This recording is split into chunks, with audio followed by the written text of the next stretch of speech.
Is there something that you say? Is there a saying or something? I've always said, what's the juicy scoop? Give me the juicy scoop. I say she looks like a husky who's had work done. One day my manager called me and he goes, you have a cat, right?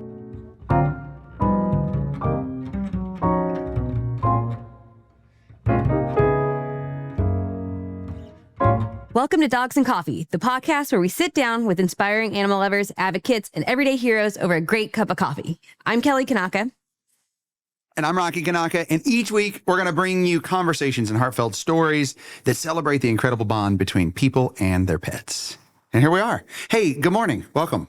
Hi. Sorry I didn't offer to make you coffee. You did. I think you just, I answered, but you were already buzzing around, and then I don't think you heard me. So well, there it's you go. okay. Okay. I'll wait until our guest gets here, because if I have 2 cups of coffee back to back, I'll be like, yeah. You know. And I don't typically drink coffee to like get energy. I usually wake up with energy. Yeah. But I definitely thought to myself, man, having a couple cups of coffee would be really beneficial right now.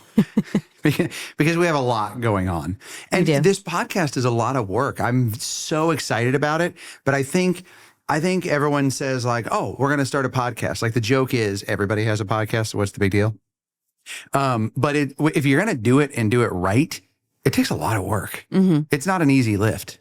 But I'm excited about it because I think the community deserves this. And so I'm really excited about it. So I made myself a coffee, and I'm excited about today's guest because I think we're going to have a lot to learn from this guest. They're not an expert. They're, big time. You want to introduce our guest? So today's guest is a comedian, actress, author, and podcast queen, Heather McDonald. She's one of the most fearless voices in comedy today. You know her from Chelsea Lately, her best-selling books, her stand-up specials, and of course, her hit podcast, Juicy Scoop. But behind the jokes and juicy takes is a devoted dog mom, a loving parent, and someone who never takes herself too seriously, even when her dogs crash her recording sessions. Yeah, Heather lives in LA with her dogs, her family, household full of laughter, love, and just the right amount of chaos. And today we're going to dive into her life behind the mic and how her dogs keep her grounded and why comedy and dogs go hand in hand, which I've seen her so much with her comedy, just that's so relatable, I think, especially to you with her mom comedy and her celebrity drama. Like she's really good at breaking it down because I'm not good with that. You're much better at that. And she breaks it down into simple bite-sized nuggets. Well, it's in the details. Yeah. And I think women can appreciate the details. Yeah, I think that's right. And I try to stay up to date because I know you enjoy it. And so when I get sound bites from her, I share them with you and you're like, how did you know that? Yeah, I know. Anytime you come with me at like a, Real Housewives thing, I'm like, what? I know you don't watch that. It's from her. Yeah, well, it's from her. And so I'm going to thank her today. And we have a lot of other things we want to go over. But I think first we should start off. This has been a lot of fun in this podcast with just guessing her coffee order and what her dogs might be. What kind of dog do you think, she is bringing a dog. I heard that. Yep. We don't get all the information. It's really hard to get the information of like, okay, what coffee order would you like? And what dog would you like when you go through her agents and publicists and et cetera. Well, and then it might change the day of, maybe the dog she was planning on bringing was having a tummy ache or not behaving. And she's like, nope, not today. Okay. So, what kind of dog do you think she'll bring? I feel like a terrier mix. I feel like we've been having lots of terrier mixes, and so I'm going with that. Okay, I'm going to guess an Alaskan Klee named Raven. Oh, okay. That's pretty specific. So you've seen it. You know it. No, then. I don't know. Well, yeah, if you look on her Instagram, then you probably... I told you, I get the nuggets from her. Yeah, and okay, she's so had I this walked dog into in her that. studio before. But I don't know. It may or may not be her dog or the dog she's bringing. And not all dogs, you can't just bring any dog with you all the time. It depends on the dog. Okay, coffee order. What do you think her coffee order will be? Oh, I'm going to say like an iced coffee with some almond milk. Iced coffee with almond milk. Light and refreshing. I'm gonna bet that she's just happy to have coffee, however it may be, and she'll let me pick the order, or us. Okay. And I have one in mind. I have one that I think you'd really love. It's very summery, yet cool, crisp, and refreshing. So that coming up. Okay, makes me a little nervous, but I'm excited. Don't be nervous. If you're new to this podcast, the whole premise of it is we talk about two things that we really love, dogs and coffee. I think when celebrities come on here, they're a little surprised at almost how dumbified or simplified the name is. They're like, so what is this? What's this about? We're like, what do you mean? It's in the title. We told you. It's on the coffee mug right here. What do you mean what's it about? You know? Yeah. But I will say, because we are new to this, I think she'll give us a lot of tips and hints because she's been doing podcasts and this sort of stuff for years. Hundreds of episodes. Yeah. So, so do we, but it's in a kennel where I'm sitting and poo and pee. yeah, not in this Dog poo and pee. I sit in kennels to help shelter dogs in case you're new to this. Why is this guy sitting in poo and pee? Yeah, so I sit with shelter dogs and often it's most of the time clean shelters, but sometimes you sit in it. You know? poop happens. Yeah. But I will say, if you like this podcast and you have guests in mind that you want to have, let us know and subscribe and download this and be a part of this because I think it'll be really fun, hopefully, as this grows into an awesome dog-loving community. And if you're coming from Sitting with Dogs, let me know. Or if you're new to this and you've never seen Sitting with Dogs, let us know. And if you want more of this, let us know. Or if you think this is horrible and we should go do cats and coffee instead, let us know. But subscribe, seriously. It would be really awesome. And download. And I don't know all the things you're supposed to say with, like, if you're listening to it on Apple Podcasts versus Spotify versus... Yeah. Just make sure you listen. Do the thing. Do the thing. You know what to do. Just do it. Why don't we start off with the scoop? If you've seen Sitting with Dogs, this is where I often am able to I'll have a dog up in my lap and give them the comfort that they need if they want it. With consent. and so we thought we'd carry that over because it's that warm embrace and it feels good and it's fun. Kelly, you want to kick us off with the first story for the scoop that you found? So the first story we have, it's an article, To Sleep or Not to Sleep with Your Dog and What Science Says About This. So interesting, because there's a big debate, but it's now science backed. Yes. It's been researched. Well, funny this is that we're talking about this because earlier this week, I got served a thing that said, husbands sleep better with their wife sleeping next to them, and wives sleep better with their dog sleeping next to them. Ouch. Ouch. But I don't think that just pertains to wives. I think most people probably sleep better with a dog sleeping next to them. But we personally do not sleep with our dogs in bed. Not currently. We haven't in the past. We will in the future. Yes. We're not against it. No, our current dog, his toots are like, you just couldn't imagine a worse smelling toot. Well, and he's 100 pounds and he's blind. Yeah. So, if he gets frazzled in the middle of the night, just... Oh, yeah, you're toast. He has big old paws and you're toast. Yeah. I was like, what's him being blind have to do with his toots? But now I see where you're going with that. It's a whole lot of things happening in a very confined space. And he's very anxious. Yeah. He's because only half of his heart works, a little bit of his other half, but in the simplest terms, without me being a vet, only half of his heart works and the other half just kind of barely works. And so it makes his heart rate faster than most dogs. Like he won't live as long of a life. We don't know how he's still alive right now. But it creates a false sense of anxiety, which I always say there's no such thing. It is anxiety. Yeah. It's like if you have too many energy drinks, you are very anxious because of that. That's what he constantly feels like. Yeah. So that's why I'm not just chugging a coffee right now, because I'm trying to pace myself. So we don't. But we have in the past, our pups, Snoop and Zoe, your little pups, Snoop he was one of the cover diggers where he'd get under the covers and just love it. He'd sleep between your legs. And then he would anvil. So if you tried moving him, I swear he got 10 pounds heavier and just sink his little body in so you wouldn't pick him up. Yeah. But missed that guy. But yeah, so it says that sleeping with your dog can help people with anxiety, PTSD, and even chronic pain. I want to know, we'll put a poll where we can. Do you sleep with your dog or no, your dog does not sleep with you? Let us know. Yeah. Speaking of that and science-based stuff and things that you always wonder, we've had dogs in the past that will just sit there and watch TV with us. You remember Winston? Mm-hmm. We fostered a dog named Winston that had to have multiple hips or knee surgeries because he had a bad hip. And he was American Bulldog. American Bulldog. Yep. He was locked in a crate forever. So he had real issues because he was never let out of his crate. So he struggled walking. And then we got him the surgeries he needed.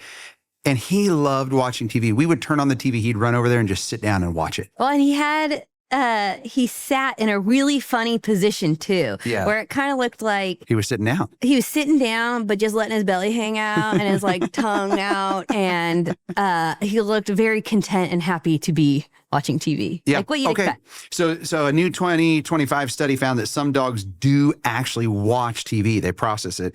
And what they like depends on their personality.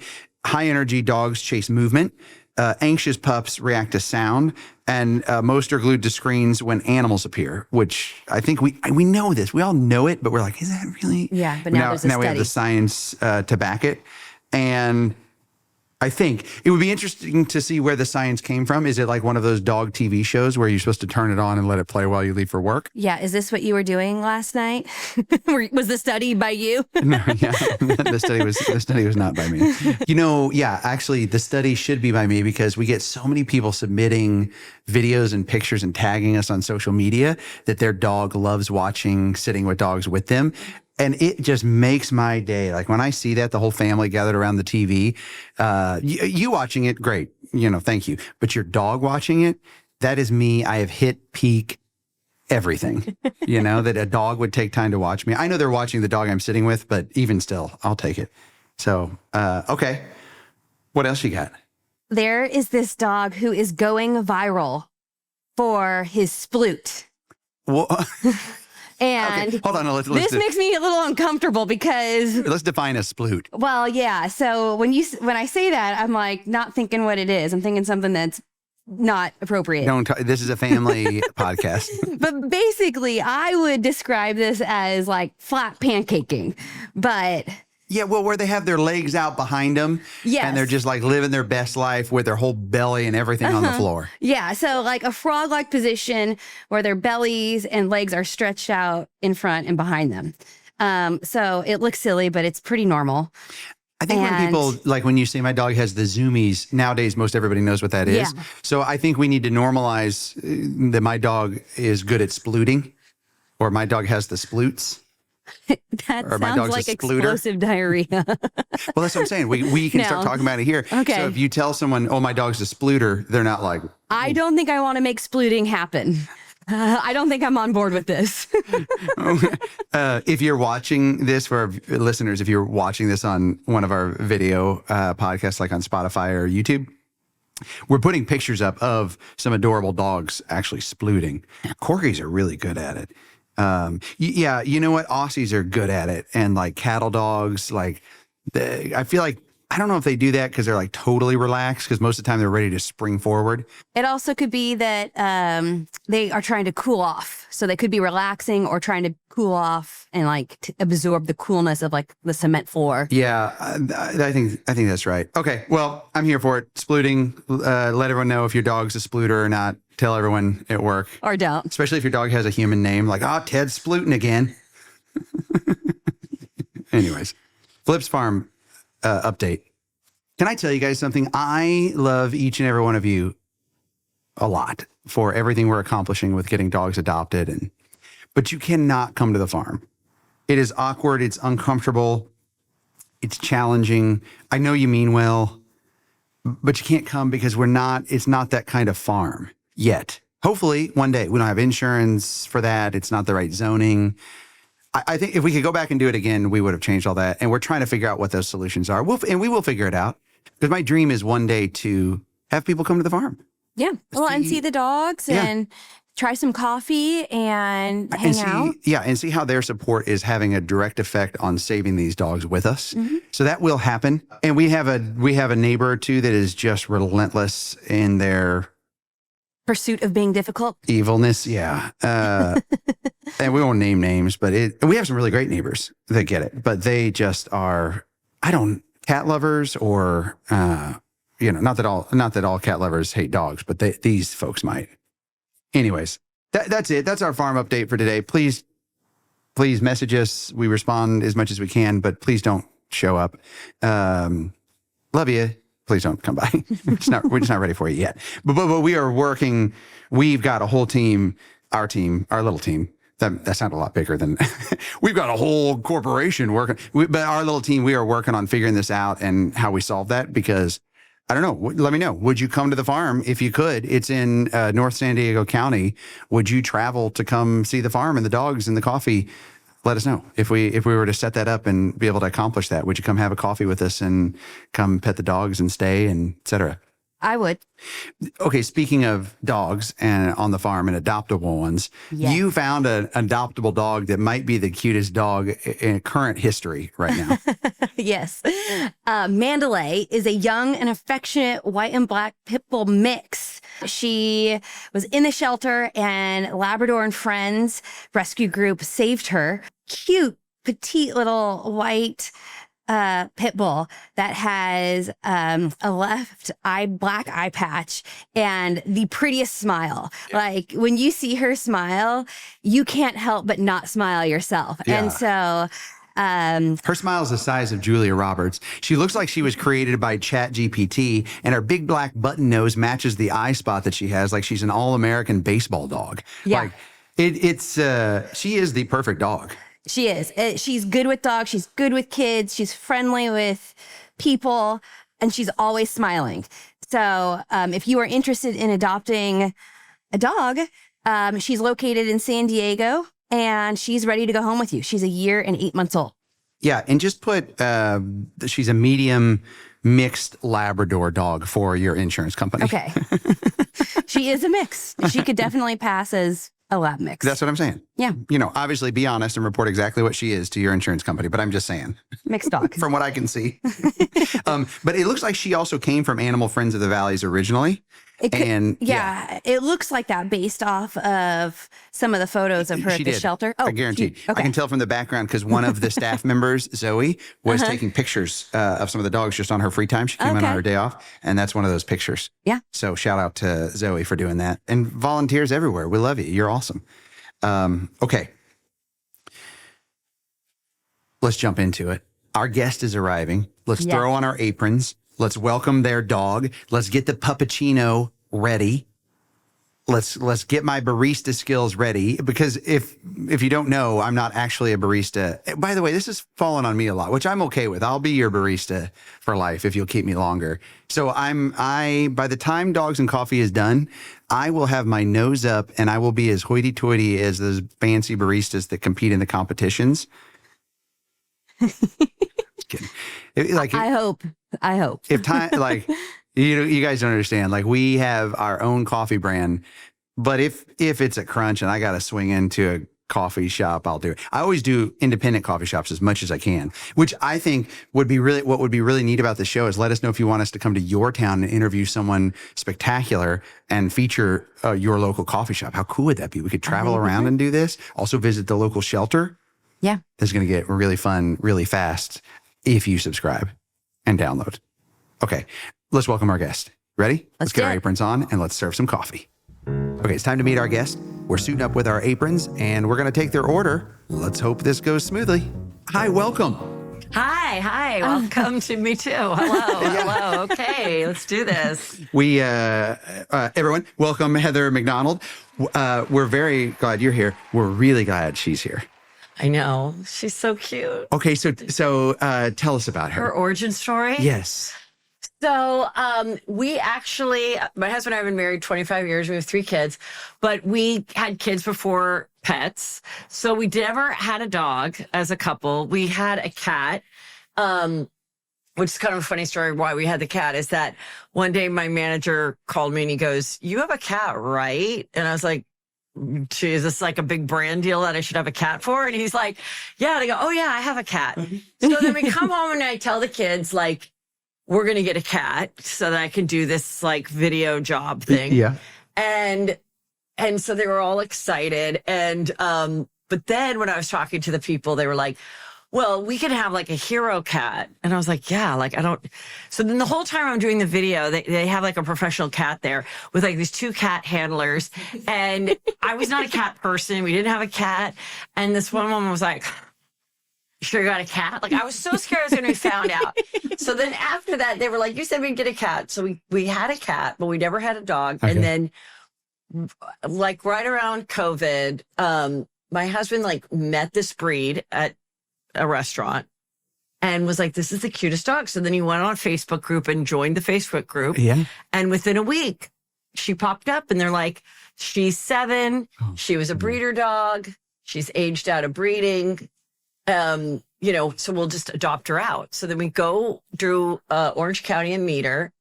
And the woman that came out that was taking care of her all these years or whatever in the breeding thing, she was like, sorry, she's so fat. And I was like, what? I know. I'm like, she's like, she's very food motivated. I'm like, well, who isn't food motivated? Yeah. Right. And I'm like, so what's your deal? Like, she's like, well, she used to do like the best in show stuff. And I was like, oh, did she do well? She's like, no, actually she didn't. I was like, oh my God, you are like, and she's like, so then we started breeding her. Oh, okay. And now she's 7, so she's too old. Mm-hmm. And then we go to the restaurant. We're like, let's think about it. And then we went to the restaurant and I'm like, what do you think, kids? Of course they wanted her. Yeah. And then I was like, I think this is my perfect match because if she's 7, she's 49. And at the time, that's about the age I was. She can't have babies anymore. Yeah. And she never really made it in Hollywood. And I just felt like this chick just deserves to be in a house by herself. Yeah. I mean, not every year somebody, she's forced to have sex with someone who looks just like her, and then not be able to keep the babies. Like, if you think about it, it just wasn't. So she was like a little weird, like the first 6 months, but now she's, super into us, more into my husband than I am. Oh, okay. But he's away this week, so she's forced to act like I matter. It was her name Raven when you got her, or you changed it? Yes, I am not a monster that changes the name. Okay. No, Okay. I'm not Angelina Jolie who changed her. Remember when she adopted that one child and all of a sudden it was like he was 3 and she's like, I've renamed him Pax. You're like, what? No. Ray, I love the name Raven anyway, so I would never change it. Well, okay, so that's good. We know what side of the camp you're on whether you change a dog's name or not. No. Because we get people that will angrily send us emails, go off social media, find our email address. It's not published. And they will email us about how dare we, and whatever the direction is. Like, why wouldn't we change that name or why, it just, whatever side they're on. It's a 50-50 as far as we can tell, split down the middle. When you get a dog, you either change your name because they were wrong or you keep it. That's interesting. Yeah. Yeah, I don't know. I mean, I just think as long as you're taking good care of the dog, I don't know. I think they adjust to anything. I think people focus on the wrong thing. It's like, is the dog being fed? Are they being loved? Yeah. They're not like, like when you go to doggy heaven, could you just imagine them being like, yeah, it was great, but never want to go back because they kept my name, Raven. Yeah. Like, can you believe it? Raven, you're doing so good. She's definitely like, Mom, what are we doing? Yeah, what kind of shenanigans are we getting in today? Yeah. And for our listeners too, Click Eye is basically, if you think of a mini husky, but just with the face of a human. I'd say she looks like a husky who's had work done. She has a short, husky? Yeah, she has like a shorter, thinner nose. The eyes are lifted. But they really are adorable. People get confused because they go, "Oh, I want a mini husky," and that doesn't exist. Yeah. And she also comes. I mean, this breed also comes in like the brown golden version. Oh yeah, just as pretty. Which is really cute too. But I mean, I think this is prettier. But I've seen other ones, and I'm telling you, she is the cutest one. She is really, really cute. We had to guess earlier what kind of dog we thought you were going to bring. Yeah. And I've seen her before with you, and so I guessed spot on. And I said terrier mix because that just seems to be the popular dog recently that people are bringing. So, oh, really? Okay, yeah. You listen. I'm first. Let me tell you what this is. You're probably going, "What am I doing here?" What? I love it. I'm like, coffee and dogs. I think this is a great concept. Okay, thank you. Because some people will come and they'll go, what is it? And we're like, well, it says it. Yeah. Like, I don't know what else are we talking about. Yeah. But I will tell you, you have saved our marriage multiple times because you give me little sound bites of topic of conversation to relate to her about. Oh, good. Because I couldn't, my ears would just bleed if I watched an entire episode of Real Housewives. Like, it's just not built in me. So I watch your little sound bites and then I say, hey, Kelly, did you hear about this? And I'm like, how did you hear this? Well, that's what I kind of like, because I am very fascinated by Real Housewives and Bravo shows, Vanderpump the Valley as well. But I know that a lot of people don't watch them, and I felt the same way. Like, I was like, well, I got to make this interesting, even if you're not watching it. Because I remember, like, in my early stand-up days, people would come and do, 7 minutes on Star Trek. And I was like, I don't know what the you're talking about. I've never seen Star Trek. I don't care. So what I try to do is I don't do, like, a full recap, but I just try to do, like, okay, why this is juicy is because Tom Sandoval cheated with his girlfriend's best friend, and she didn't know for 7 months. Then that can be related. How would you, and then we kind of go from there. So I think that's, for me, it's a great jumping off point of conversation that can be relatable. Yeah. And I'm entertained by it. But I start to I lose interest in shows too. Like I like move on to other things as well. And doing your own show, you can. It's not like I'm contractually obligated to cover Southern Charm or something. If I'm not into it anymore, I'm not into it. Move on to the next. Yeah. Well, and with how many, you've been doing this for a while. You've got a lot of podcast episodes. You're really good at it. I'm doing it for 10 years. Okay, 10 years. This was my 10-year anniversary. Yeah. Oh, okay, this is our first show. So we're hoping you can, and give it to us straight. Be like, yeah, this is horrible. Or like, not yet. Wait a little minute, because we haven't done anything yet. Let's ask you a few questions first and then lay it on us. Yeah. But first, we'd love to make you a coffee. And it comes with the caveat that we are not baristas. Okay. So that's the fun of it. All right, let's try. And we're going to drink whatever you order as well so that we can all enjoy it together. So whether it's horrible or wonderful together, we're in it together. Get through this together. Well, first of all, I will have whatever. I never order decaf. However, being that it's after 2 and I've already had 2 cups. Fair enough. Can we do decaf? Yeah, can we do like a decaf, like skinny vanilla latte? A decaf skinny vanilla latte is what I was hoping you would say. Iced, because it's hot out. Yes. So that's perfect. I have never made one of those. And I've been, but this is going to be great. How we make that.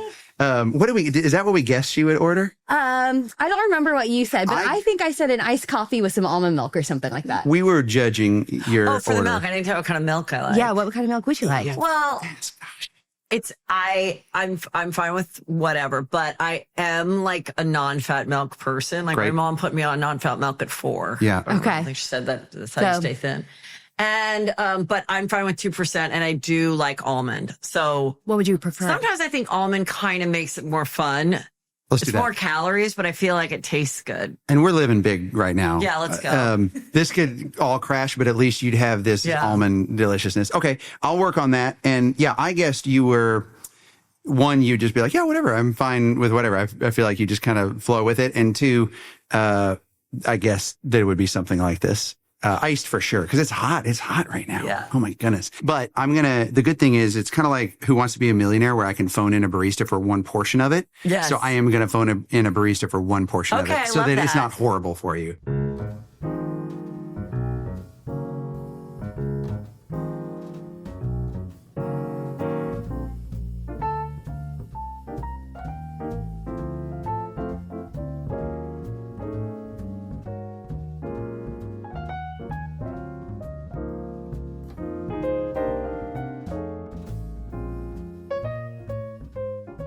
I got some trivia questions for you. So, can you guess the world's shortest in height living dog? Is it 1, a Papillon, 2, a Brussels Griffon, 3, a Chihuahua, or 4, a Russian toy? Okay, I know it's not a Chihuahua because that's just too obvious and that's a known one. The other 3 I'm not familiar with, but I'm going to go with Russian toy. A Russian toy. I feel like the Russian toy was in there to throw you off because I don't know if that's actually really a breed. Okay. But the answer is a 2-year-old Chihuahua named Pearl has officially...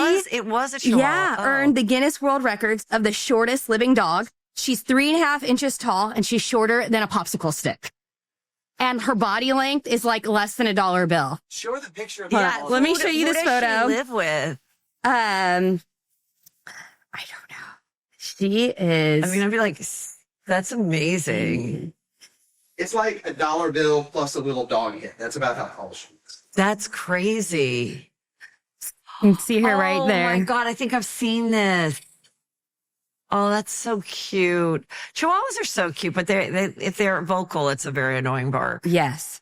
Well, I'll tell you about her bark. Please. It's going to upset people.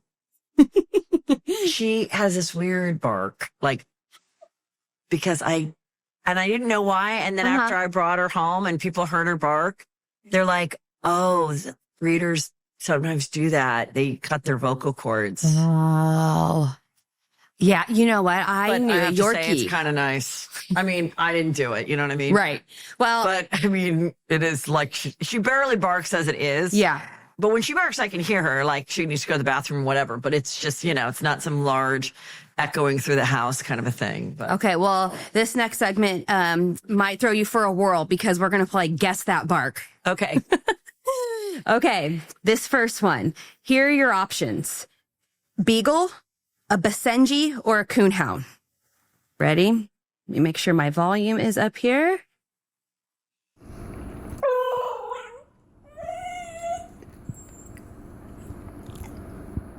What was the choice? A Beagle, Yeah. a Basenji, or a Coonhound. I'm just going to. The only dog I really kind of know is a beagle, so I don't think it's a beagle. Okay, It's so odd. I think it's the last one. The a coon. Coonhound. Yeah. I'm going to say Benji. Yes, the correct answer is Basenji. And I'm doing didn't great. say it I've right. already got the Basenji. first two questions wrong. Okay, keep going. it's known for its vocalization described as a yodel rather than a bark. So it The yodels. weirdest bark I've ever heard are those pugs that like cry. Yeah, Like it's like as a child. I Yeah. know. Well, Yeah. okay, so this next one is also fun. The options are Shiba Inu, a Husky, or a Pomeranian. Okay.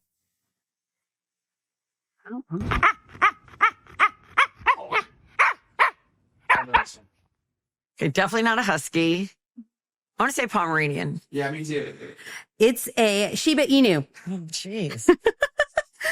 Some people say that all Shibas make noises that sound like they're in distress constantly. Yeah. And some say that they are cat software and dog hardware. So they act more like cats than dogs. Okay. Like it. How's that drink going over there, Rocky? Georgie's nailing it. Okay. All right. And for this last one, your options are German Shepherd, Golden Retriever, or a Labrador.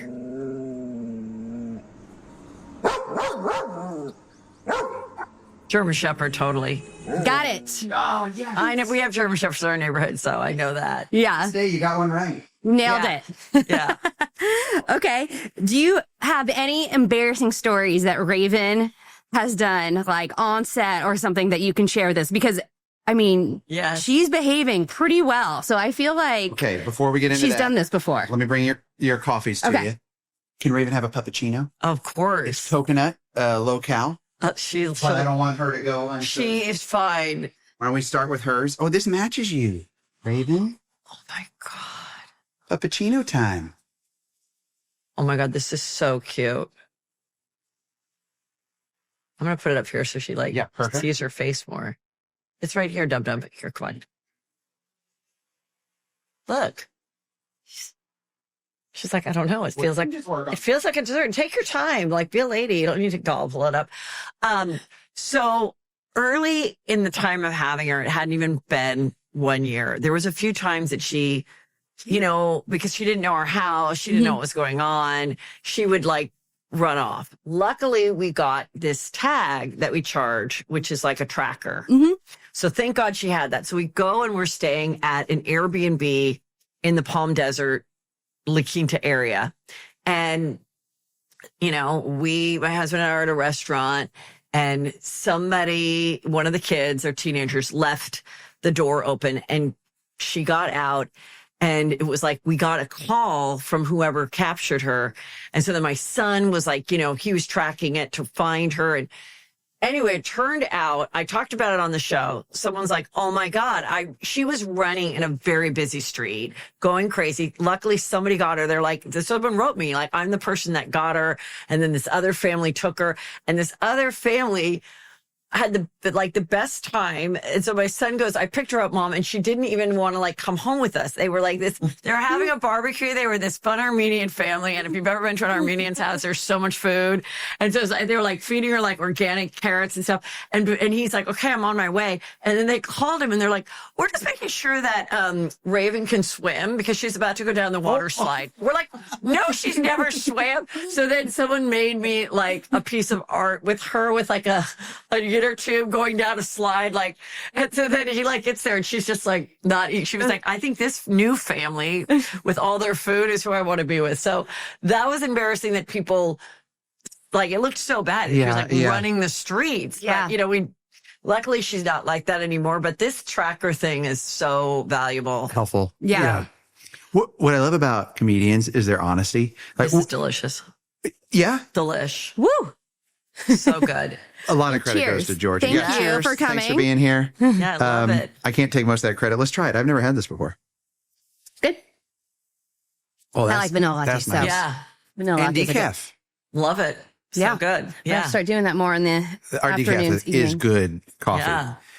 Let me get a plate for her. I bet that cup is too high. And she doesn't have to eat it. No pressure. It's not like I didn't make the puppuccino. I just squirted it out of the bottle. You mean you didn't like pull the coconuts off the tree this I'm morning? not offended. Hi, sweetheart. There's a lot, huh? Lights. But you have lights on your podcast, too. I think it's Kelly, honestly. Anyway, if you're interested. Oh, yeah, there she's we go. Yeah. She was like, I don't drink or eat out of plastic. Yeah. So, Haven't you heard about the microplastics, Rocky? yeah. Yeah. I am from Alaska and I only eat pure things. Mm-hmm.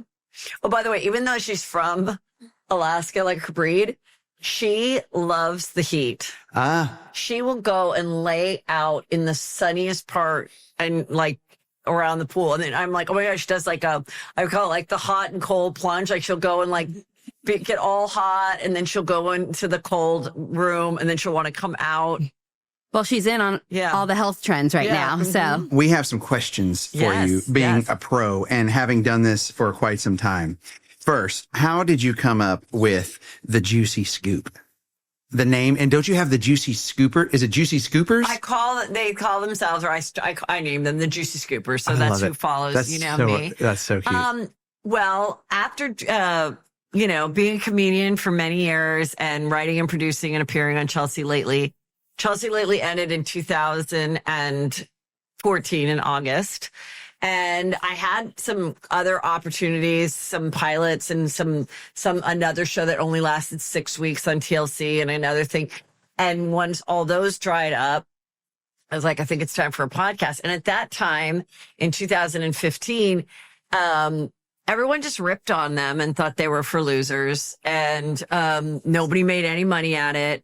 And every time I was on one, I didn't even know how to listen to it. I was like, okay, whatever. I'd like retweet it or whatever, but I was kind of, so, I wasn't expecting, I did not know anyone that made $1 on it. yeah. But when I was doing stand up in Texas and I was in the, like what they call a B room. Like it's not an A room, it's a B room, but it's good. And so there's no green room. And I'm like in this guy's office, like, and he's like, right, cutting me the check. And there was a sign for Tom Segura, and he was married to, I knew her, Christina Pazynski, because she was on Chelsea for a minute, and we were friends. And I knew that he had this big podcast, and I was like, "Oh, this guy's a really big podcast," which was interesting that he was a name, but he like wasn't on TV at the time because TV was still like golden. And he goes, "Yeah, that guy comes in on Tuesday night and makes $10,000 at the door." Just from people that were listening to the podcast and I was like, oh my God. Cause I was like, that's what I need because my income now was solely being a stand-up comedian headlining, but I didn't have the show, Chelsea, say, where are you going to be tonight? On every night on E. So I was like, well, if I can just get, enough people to whatever, go know that I'm going to be at the Chuckle Hut or whatever. So then I went and I met with some people and they were like, okay, we'll do this. And the first producer I had was like, is there something that you say? Is there a saying or something? And I go, well, I've always said, what's the juicy scoop? Give me the juicy scoop. Oh, here is juicy. Oh, let's go a second tier of this juicy scoop is this. And he's like, I love it. And so that's how we came up with the name. That's perfect. And then about 6 months into it, other very like prominent person in Hollywood that was in the game of podcasting and all that said, your name is not good. It should be called like Heather's Hollywood. It should have like Hollywood in it. It should have your name in it.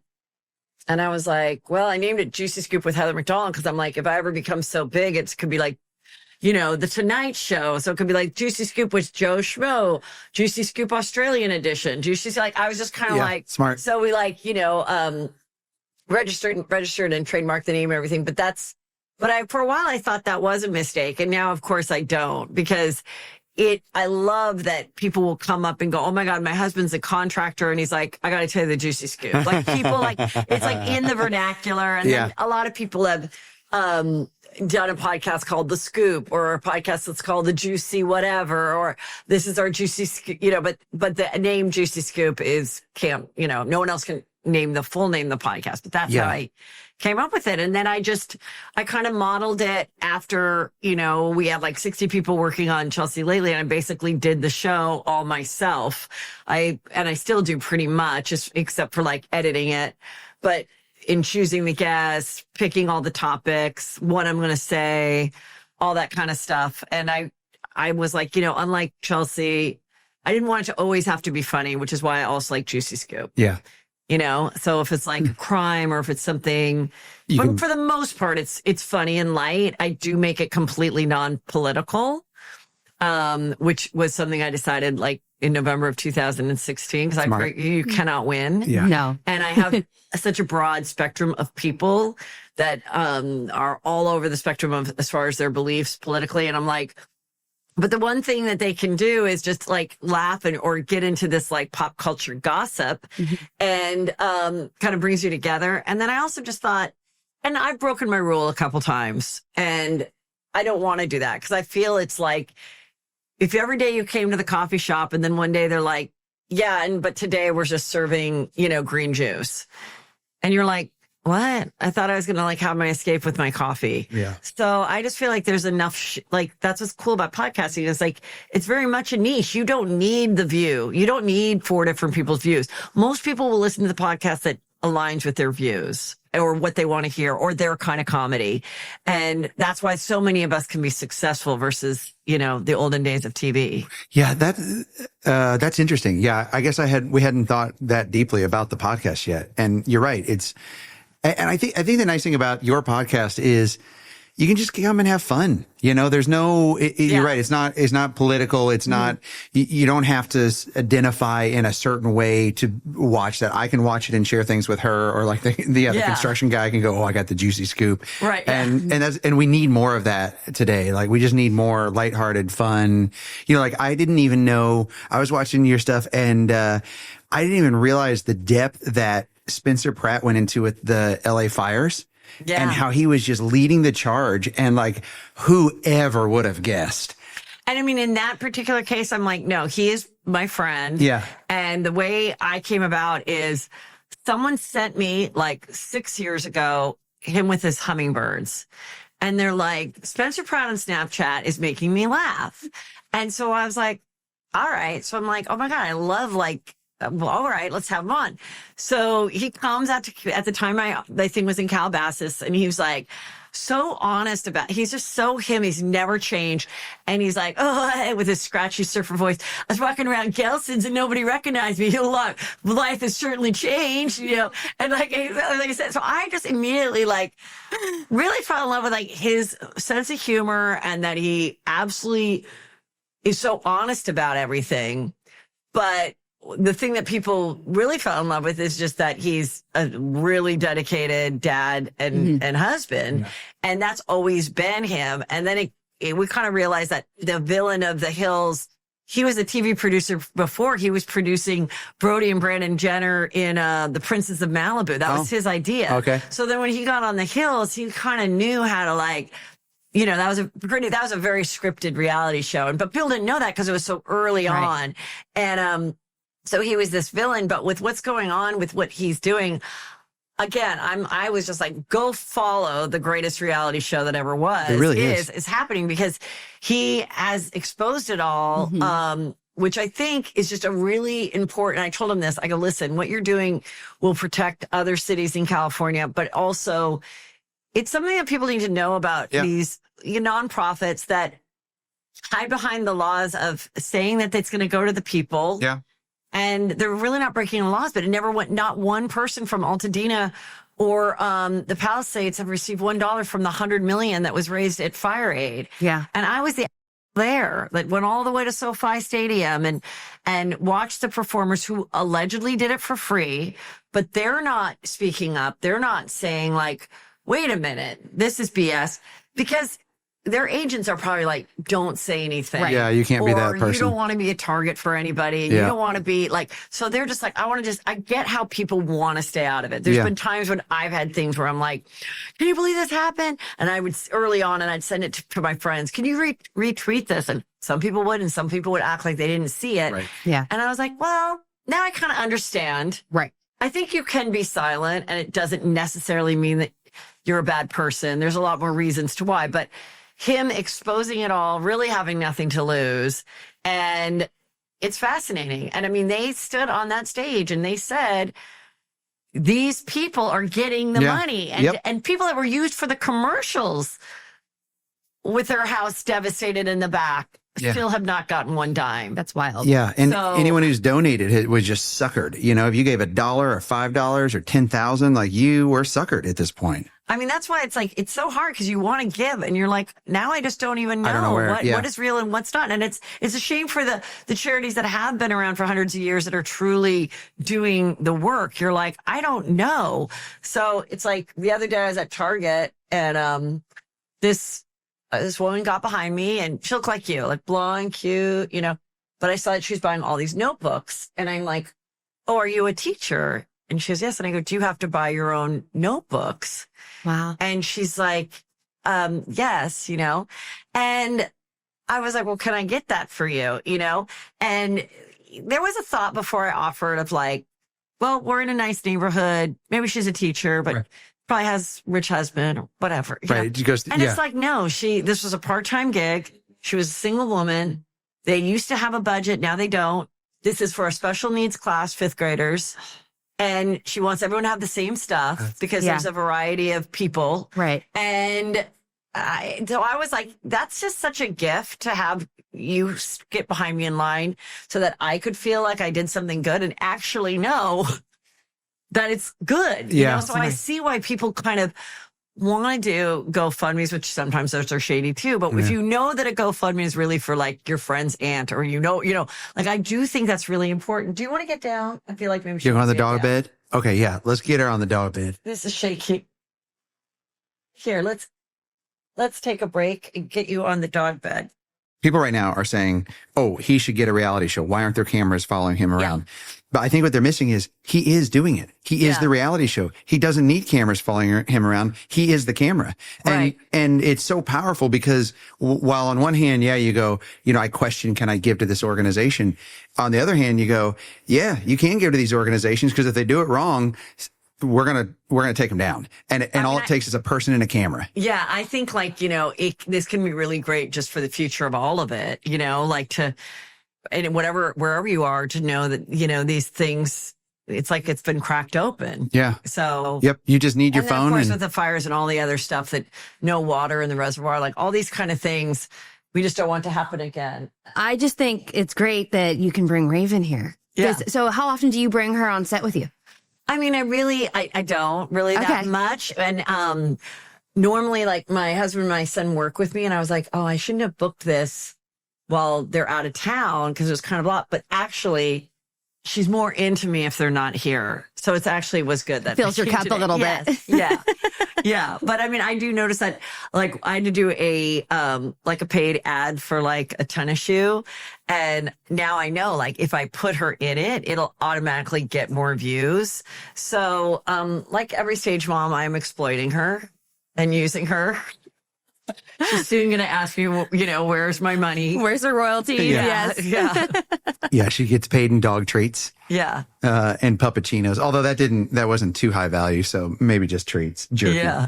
How many more dogs do you have? Her? We only have her, and I know a lot of people are like, "Oh, she should have a friend or whatever." I think she had enough friends all those years living in that breeder place, and I don't know. I think, I mean, I do think some people, and maybe the dog people won't like this, but I do think sometimes people overthink the life of a dog parent. Like it is not a child. I mean, you know, they can be alone, They don't have to be stimulated. Like, I mean, you know, as long as they're being walked and fed and in a cool house, like I don't believe that you need to put your dog in a daycare. At this point, I'm like, if we go anywhere, we have someone come and stay. Yeah. If she can't come with us, because I'm like, I think that'd be at this point way more traumatic for me to drop her off. Oh yeah.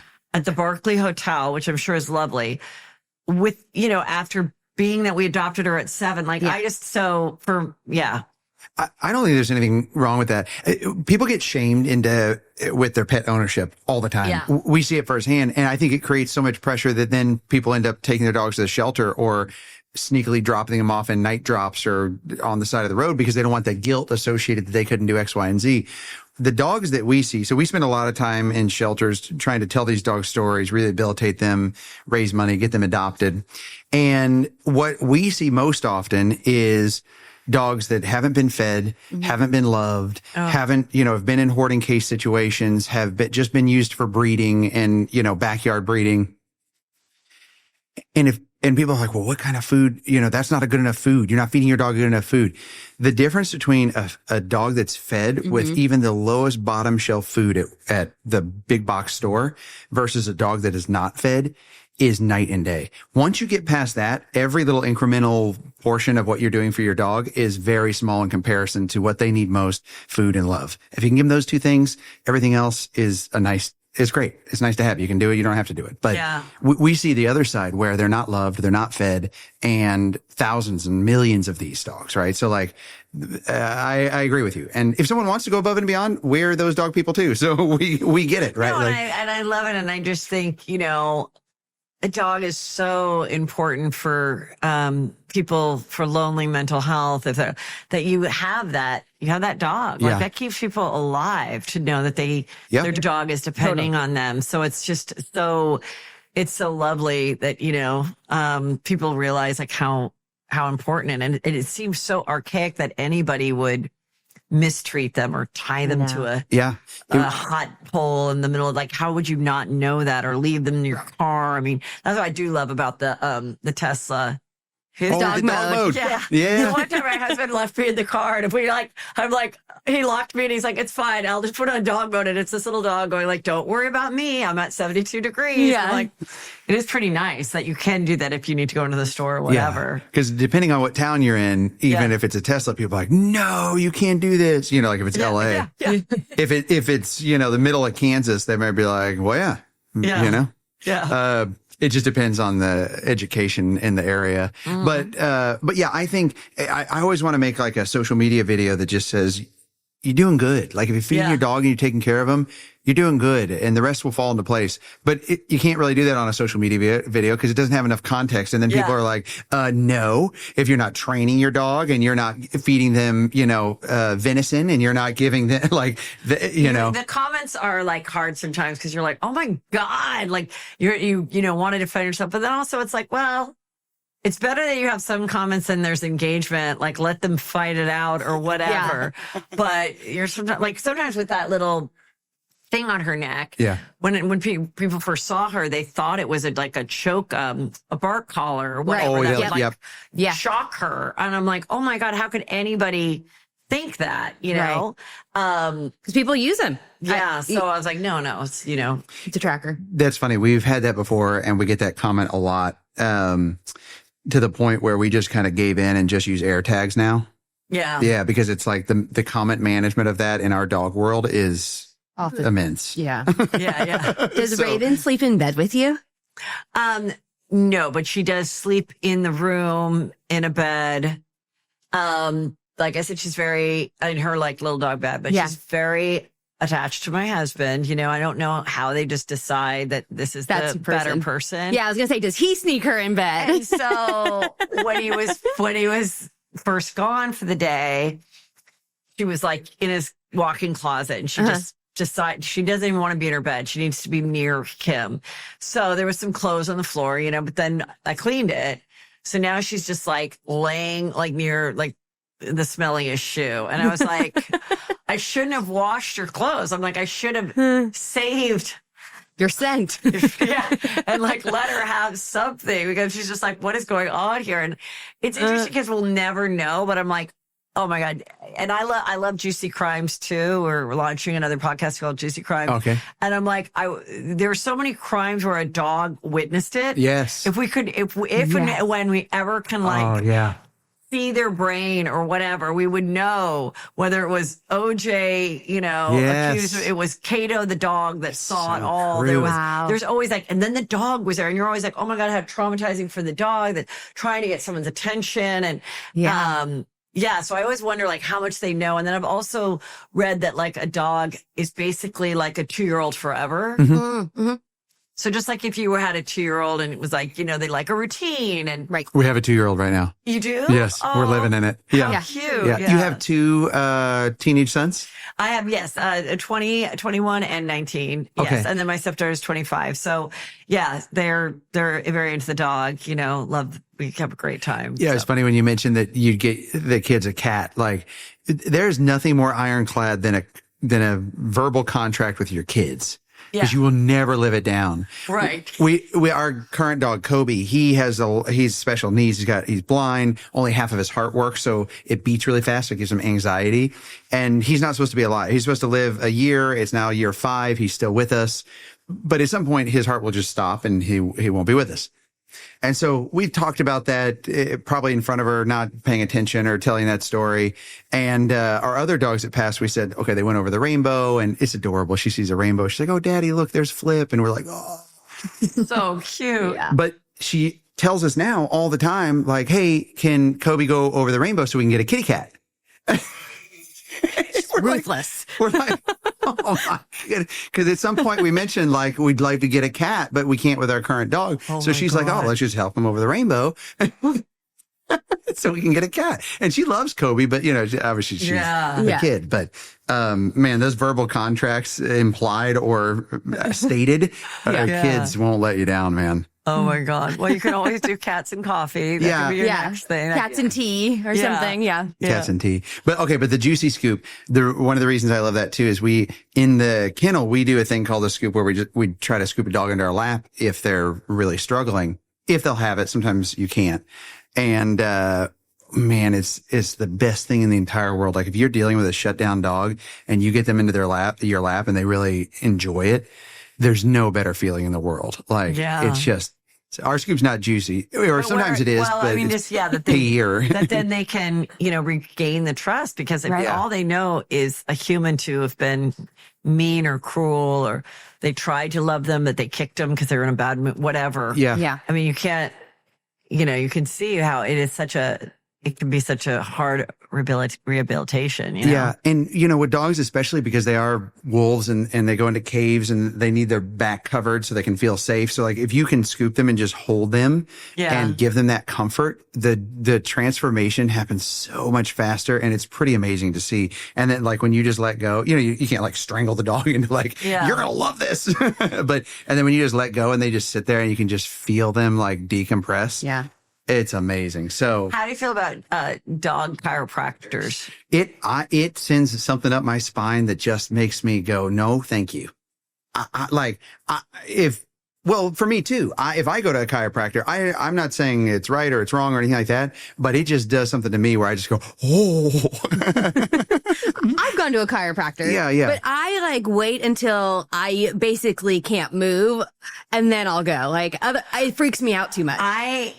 I love chiropractic videos and I love self-cracking and stuff. But I am scared to go to the chiropractor because it's I would be that 1 in a million that is paralyzed after. And I know that's I know chiropractors are more that's not true. But I'm just saying it will be true. I know it's great. I know that people love it and that I enjoyed it. It's fun to watch. But it's fun to watch. But sometimes when I see the dog thing, I'm I think it's like anything else. It's you could just push on the back and crack it. You're not hurting the dog. But I just wondered what you thought of it. Oh, boy. And have you seen him do it with horses and the large animals?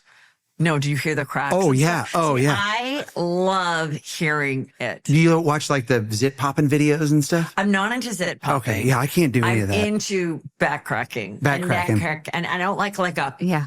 Okay. I'm following you on Instagram, so I'll send them your way. I won't watch them. So if they're good or bad, why is he sending this to me? Send me the ones if it sounds good.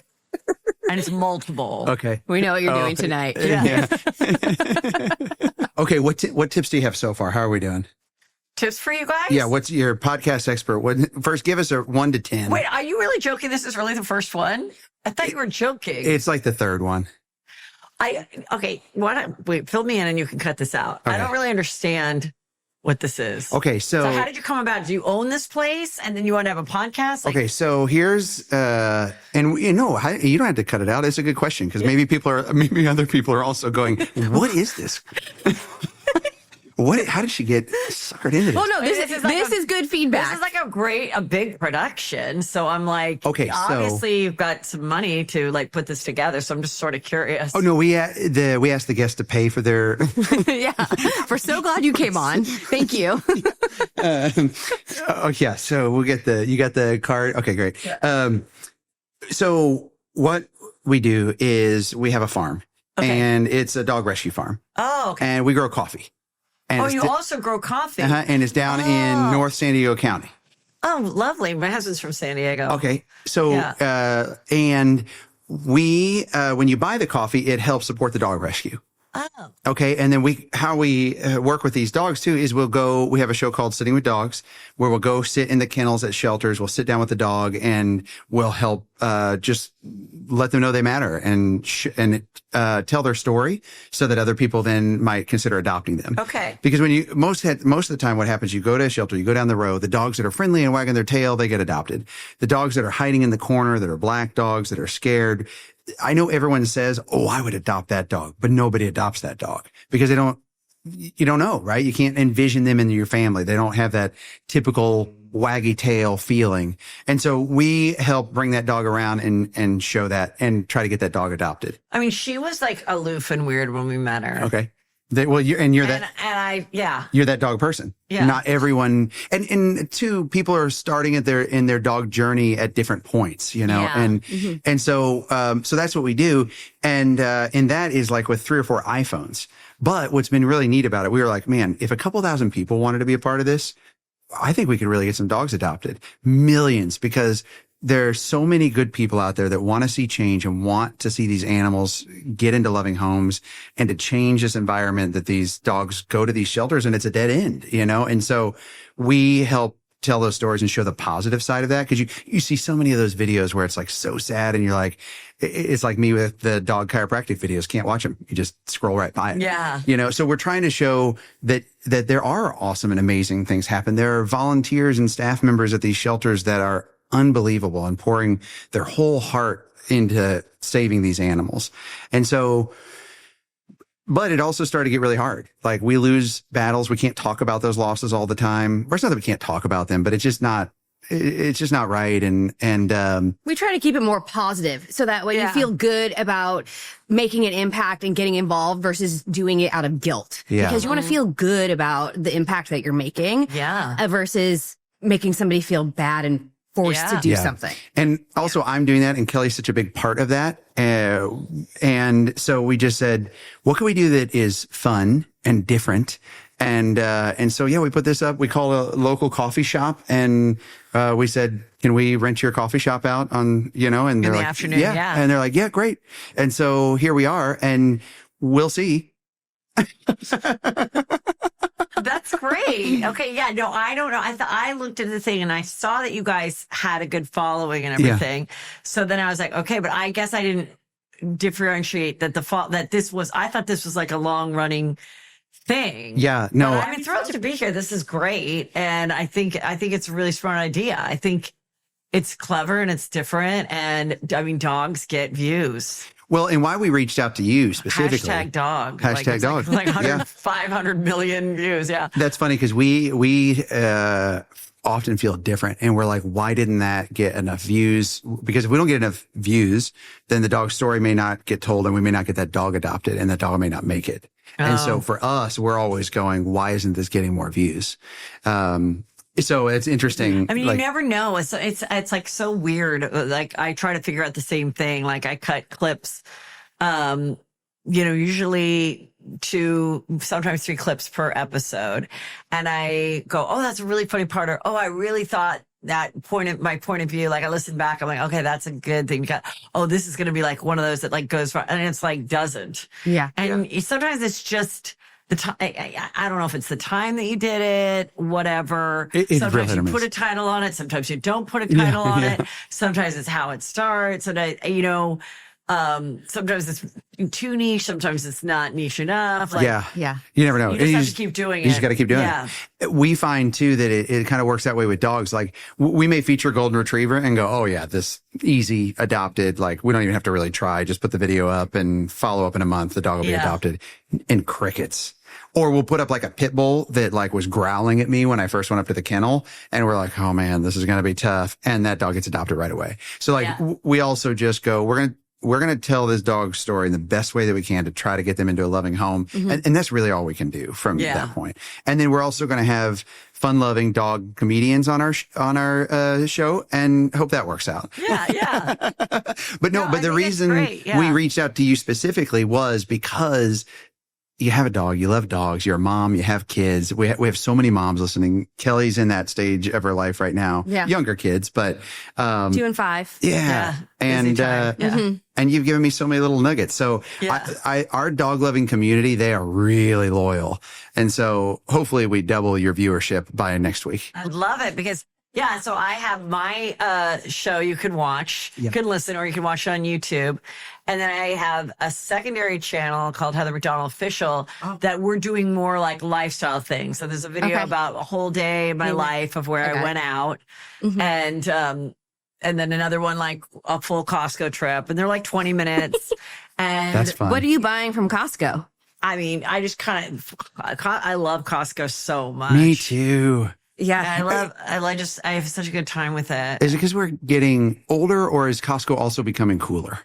No, I've been into it for a long time. Okay. There's something that's just like fun about it. Yeah. But I have to go with like my husband and a couple of the kids. Oh yeah, there it is right there. So then, okay, I'll subscribe to that. And so I didn't know. So my nephew, who's like, in his 20s, he kind of had the idea, and I was like, all right, if you want to like edit it and put it together.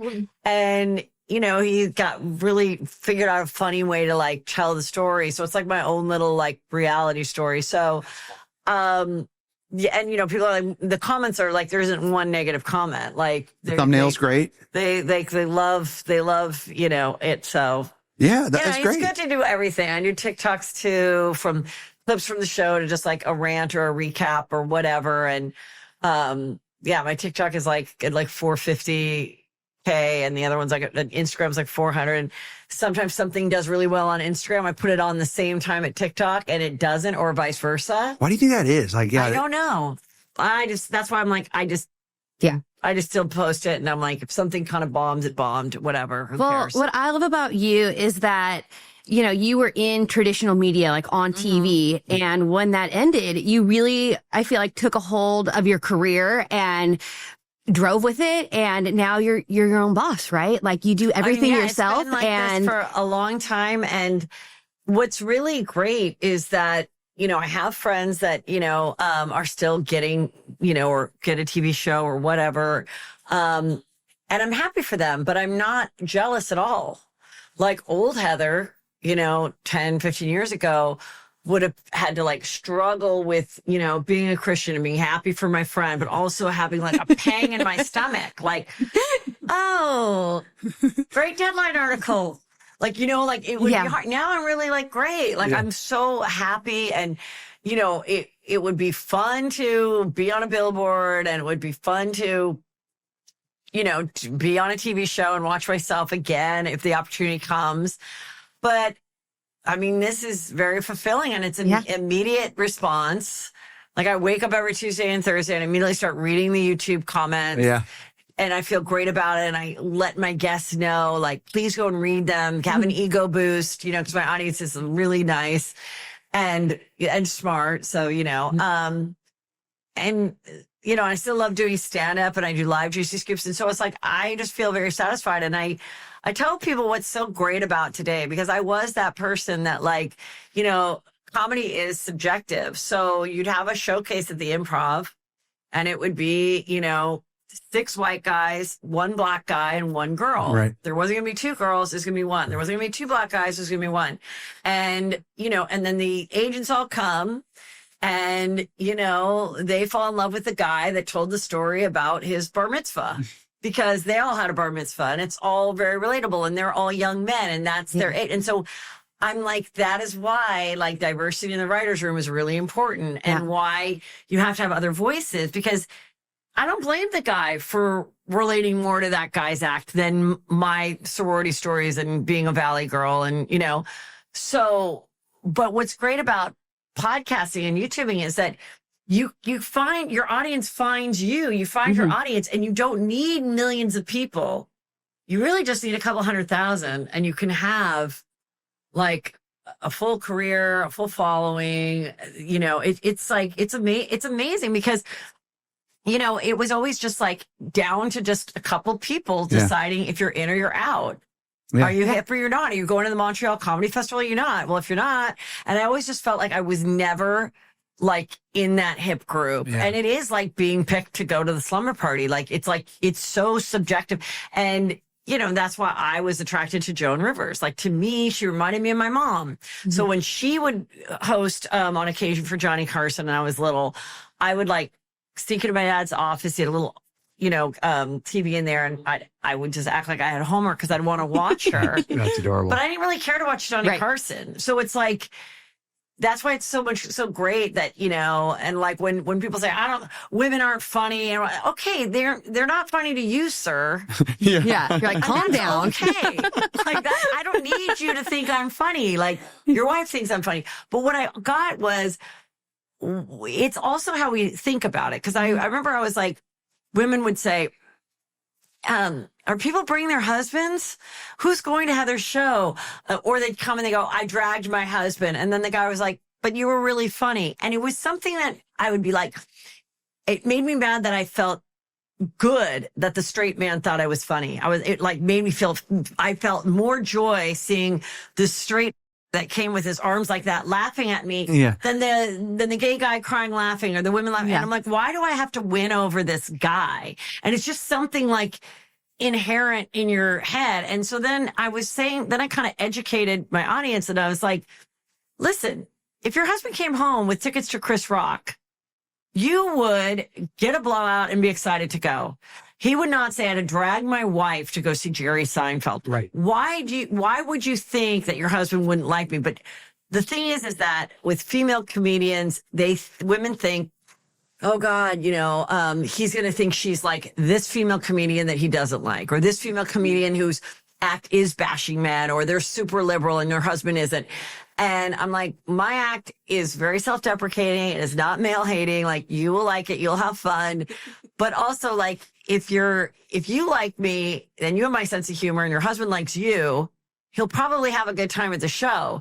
But it's like you have to retrain your brain. Like, we're so like, why can't, like, your husband's taking you to a million boring, football and baseball games. Like, but then you have to be apologetic. Like, oh, my husband had to sit through a joke about buying pads and it was uncomfortable for him. Like, okay, like, I think you're underestimating your husband. Yeah. And what I also noticed is like the younger men, they're just like, oh, this is so funny. Yeah. They're not so specific. Like the comedian does not have to look and act like them. They're like, whoever's funny is funny. And so the comedy world has just gotten so much better and so much broader, and there's so much, like, there's for everything. And if you're a really funny straight white guy, if you're really funny, you're going to do great, but it's like, there is more of a platform for more voices and it's really fun to see. Yeah, I agree. That's why I wanted you on the podcast. And your stuff's very family. Like we've seen your special on Amazon Prime, and the cheap, like talking about the cheap family members. It's all true. It's so relatable, and like it's such a family thing. And like I'm like, when you break something in the house, I'm like, oh, how long can I hide this for? Oh my God. Yeah. It's just like, everyone has their own dynamic, but it's all relatable, It's just like, Yeah. I mean, right now, my husband and son, because he came home from college, so he's he's living at home for a little bit. He just finished a couple months ago. And they went on this trip. And I'm like, now, I mean, I've like reverted. I feel like I'm a teenager with like a mean dad that's gone. I've had 3 slumber parties with like my friends from college. I had a Palace Verdes friend spend the night. Yeah. My other friend spend the night last night. My sister's coming alone. Like, we're all like, oh my God, like the mean dad's gone. Like, this is so fun. Or having the best time. I'm like, I love being a single dog mom. It's been lovely. There's no giant shoes anywhere. There isn't like, echoing or come here. Did you touch this app or whatever? Like, Yeah.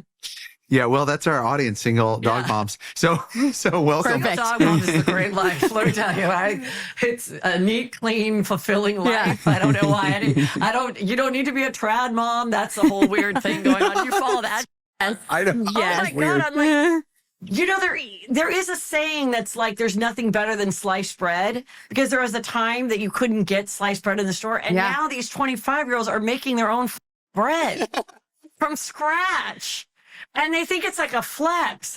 Like, oh, my husband makes enough that I can stay home and make bread from scratch. I'm like, well, I make money and I can go buy a sandwich. Yeah, What is this? From a local baker. Yeah. And it's delicious and it's quick and it didn't take 14 hours like Ballerina Farms.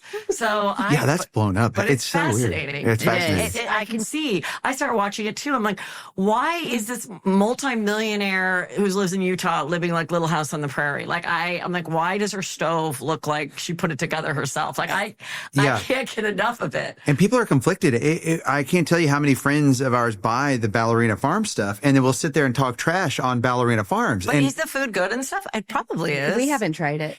With our farm, we're working on bringing a lot of things online as we grow more things. Yeah. And how hard it is to time the growing with the selling, and we're going, hey, we didn't start an airline company. Our farm is real farm stuff. This is the real deal. Buy this and by show the way, your friends. we're trying to help dogs while we do it. So it's going to take a little bit. Yeah. But we did recently get enough points on Southwest to get a free flight. That's great. We're moving up in this world. Yeah. It's all good. No, there's all good. Yeah. And we do have an executive membership now at Costco if you ever need us to come with you. I mean, I'm platinum. Oh. And it's a dream. I had a friend from Australia one time that didn't understand Costco, and he's like, I have a membership, mate. And I'm like, yeah, okay. But you know what my son said? He goes, you know what, Mom? First of all, my son's favorite item, we always say, like, what's your death row meal? Okay, yeah. Like, if you, like, as if, like, they would go all over the city to bring it to you, but you're about to die. His favorite thing is the Kirkland vanilla ice cream. Oh, it is good, though. It is good. It's solid. It's like the 5 ingredients. You can't argue with him. It's so creamy. It's so good. And he's like, Mom, because it's a membership, if you get caught stealing or you're trash or whatever, you're just never allowed back in. True. And I think that's what people love about, like, things. It's like, we know there's a level here of like, keeps out the riffraff. We did that because there's no smash and grabs at Costco. Yeah. You have to get past that guy. You have to show your card with his highlighter too, checking you out. Well, now they have it. You have to scan it in. Like you can't just do No. Yeah. You have a Patreon people can be a part of. And do you find that level of membership also refreshing because you can be a little more transparent and honest in that group? Yeah. I mean, I started that because I wanted to, connect more with the people and share more stuff, and I had more content. And I heard about it, like, I think I'm almost going on like 9 years. And at first I was just like, well, what is this? And so, it's more like personal family stuff. It's also like my point of view of like behind the scenes. Okay, you guys, this podcast was this, but and then I'll be like, that person was a little strange, or that was weird, or you guys wondered if you thought they were being rude to me. Yeah. And they weren't, or they were. That was weird. Mm-hmm. And like, so who was that was being rude? Give us the juicy scoop. I think if we want to really get we got to know. We got to pay. We're going to have to pay to see what she says about us tomorrow. Right now? Yes. Yeah, we're ready. And I do. And I have this Jill Zarin, who's a Real Housewife of New York, is like, I joined. You know why I joined? Because now I know you'll only talk good about me. You know, like I don't have anything negative to say about her, but I do know that she like listens every week. But then she loves it if I say, oh, Jill Zarin played tennis with, Luann and blah, blah, blah. Because I'm like pushing for them to have a show again. Okay. Yeah. Because they're all like retired housewives. And so that part of it I love. But yeah, it's just more personal or opinions or answer questions or just, and I record it like every Thursday and I record my Thursday show on Wednesday.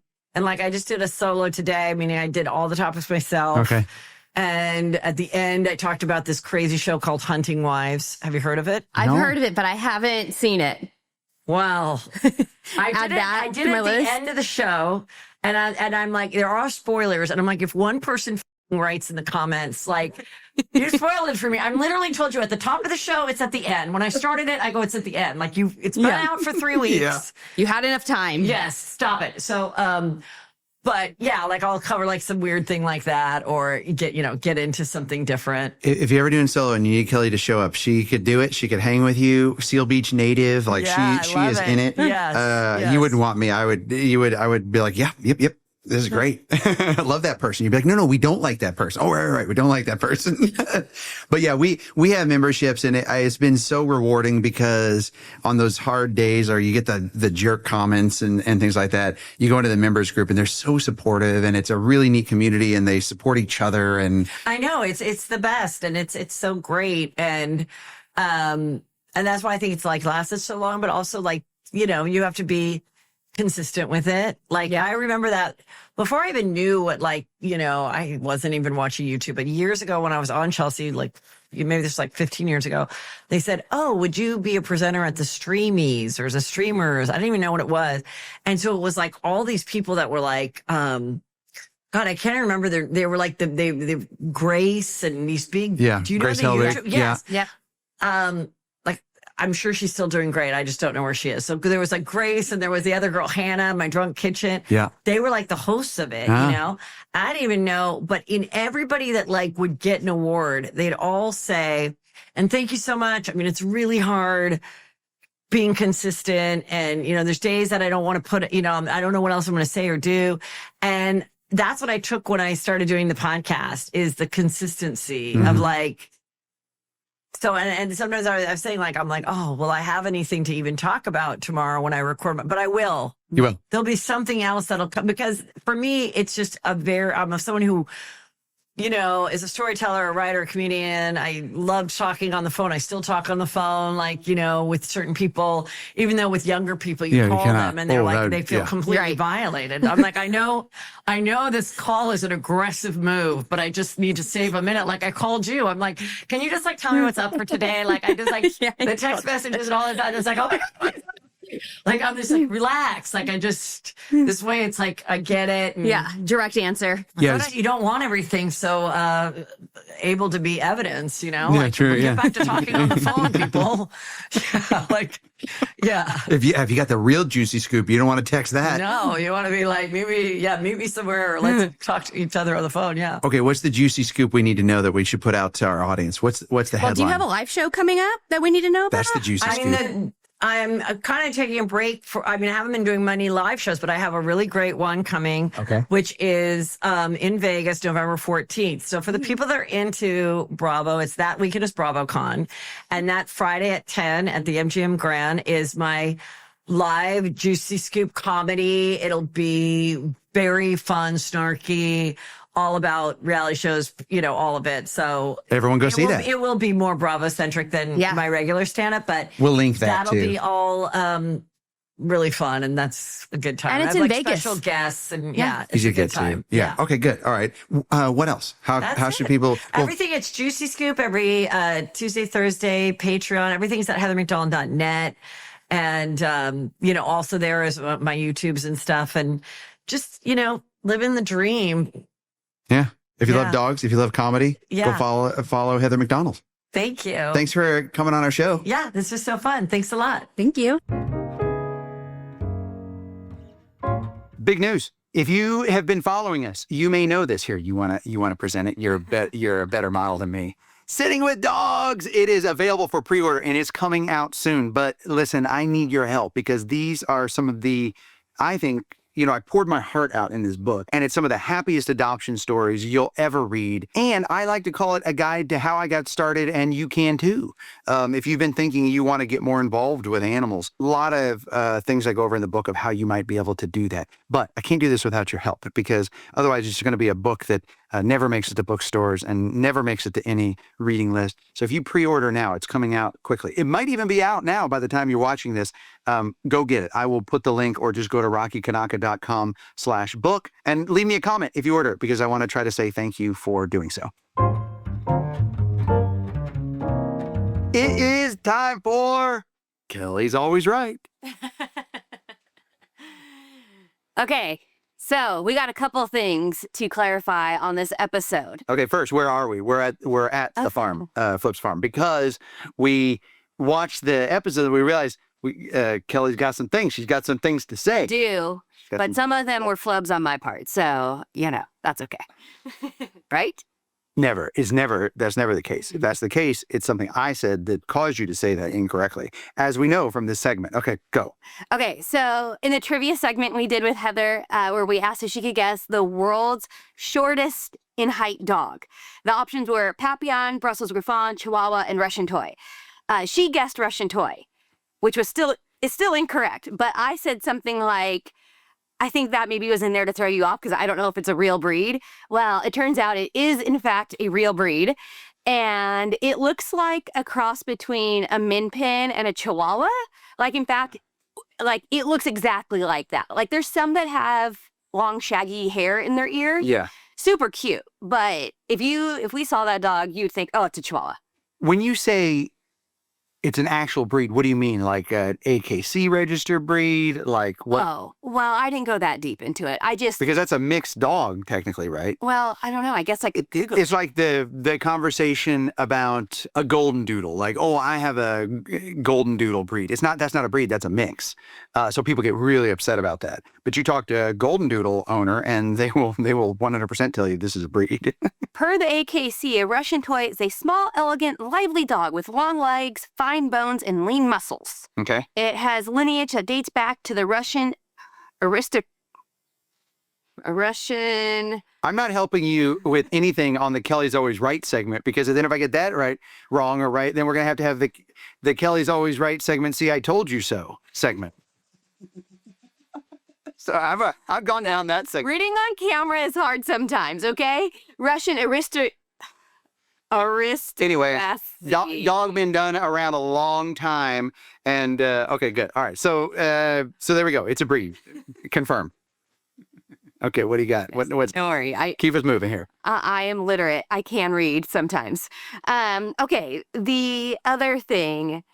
So we didn't get into this much, and I don't know if you heard it because you were making our coffee, but Heather mentioned that her dog Raven's vocal cords had been cut by the breeder. She didn't do it, the breeder did it. And so I didn't know if you wanted to talk why. I do want to talk about why.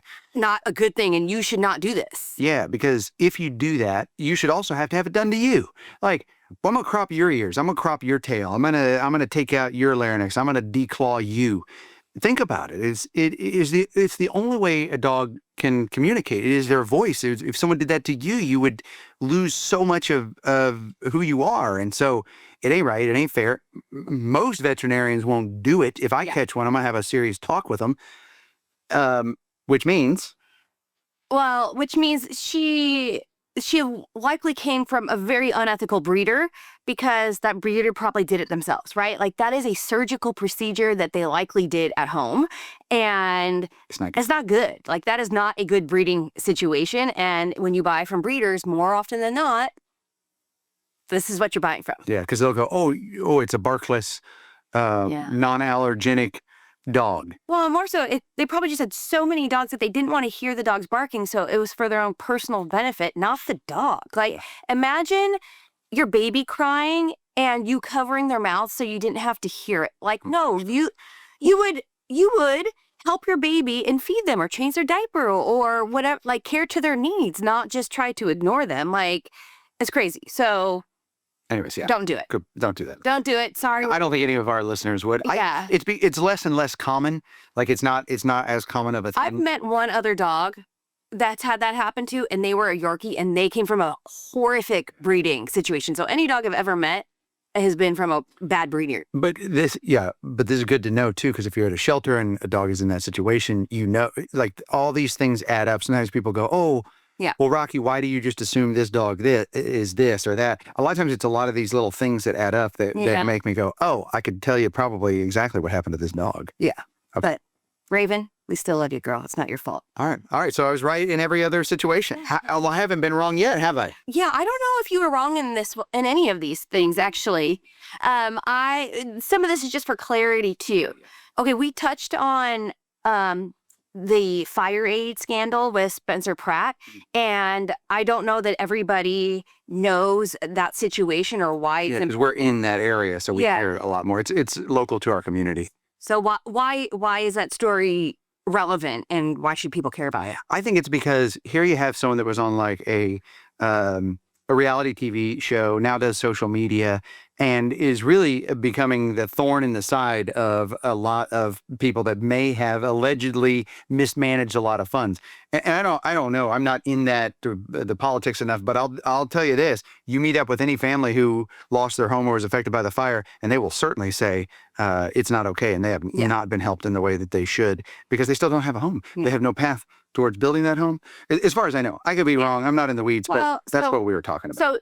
So Spencer Pratt lost his home, like many other families in the Altadena fire, the Palisades fire, the massive fire multiple fires that went through LA. Yeah. And then there was this major fundraiser event, Fire Aid, where they raised $100 million, where they claimed every single dollar would go directly to the families who lost everything, and not a single dollar has gone out. Something's on. And it looks like other people have been paid instead of them. Well, and Heather's in the know. I will tell you something too, because like I don't know about this stuff. You love it, like Real Housewives. Oh yeah, but I love Real Housewives. But know that Heather not Fulia, but like she's really good at like this pop entertainment and stuff. But the takeaway I got from her that we were talking about, actually you brought it up. So I had the same takeaway. But why don't you talk about it, because you brought it up and you're obviously more you're better versed to talk about it, being a female entrepreneur. Well, so she kind of touched on her audience, and sometimes men have like this negative connotation of like, is she going to actually be funny or whatever? But like,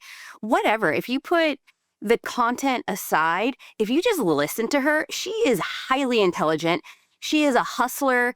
She's just someone that I think like her ability to pivot, right? She's in mainstream media, and then she became an entrepreneur, and she's producing her own things. Like, that is amazing. Most people don't do that. Like, it is a lot harder to, as we know, to start and run and operate your own business and be in charge of your destiny than to work for someone else and just get a paycheck. Yeah. So I have a lot of respect for her, and that's the kind of woman that we want to support and give credit to. So I think she's awesome. And agree. Like, I don't know I don't know this pop stuff, so you can like that or not like that. But meeting someone like that, you have to respect just the tenacity and the hustle, and like, I love it, and the fact she loves dogs, like all this adds up good in my book. And I will say now, we've had her, we've had people, we've have people that are out there doing the work, like Allison Eastwood. We have someone very exciting from the rescue world coming on in one of the upcoming episodes. We've had comedians, Kim Whitley, a comedian. We've got some more comedians who's just fun, especially dog-loving comedians, because they're funny, but they're also just, like any good comedian has a very serious side too, and a very soft, passionate side. So we have Dogs and Coffee merch that we put up, because so many of you were asking for that. So the same mugs that you see us drinking out of, you can get that, or get yourself a shirt. Tag us on social if you get those, so we can share that. It's really awesome. And I will also, again, link the book. Hopefully you all go get it, because if we get enough of these orders, bookstores are going to carry it. And I think it's going to lead to a lot of dogs getting adopted. So it'd mean the world to me. Thank you. We did it. Thank you, Heather. Thanks to all of you. Another successful podcast episode. We'll see you on the next Dogs and Coffee. Okay, if you love dogs and or you love coffee, make sure you are following and downloading the podcast or subscribing wherever you're listening. And a big thank you to our amazing guest who gave me a great coffee rating, Heather McDonald. Yeah. Well, and hopefully if you joined her Patreon, you'll know what rating she gave us. So follow her on Instagram, catch her live show, tune into the Juicy Scoop to see the latest comedy gossip and Bravo Field insights. And don't forget to support your local rescue or consider fostering and adopting next time you want to bring a pet home. Yeah, when you follow Heather McDonald, just comment something that you came from here, because she definitely looked at us like, oh my goodness, how did I get involved in this? I don't think she knows just how awesome all of you are. So thank you. One last thing. When we filmed this episode, Heather mentioned that her Juicy Crimes podcast was going to be coming out. Well, now it just came out. So you should definitely check that out. We'll link it.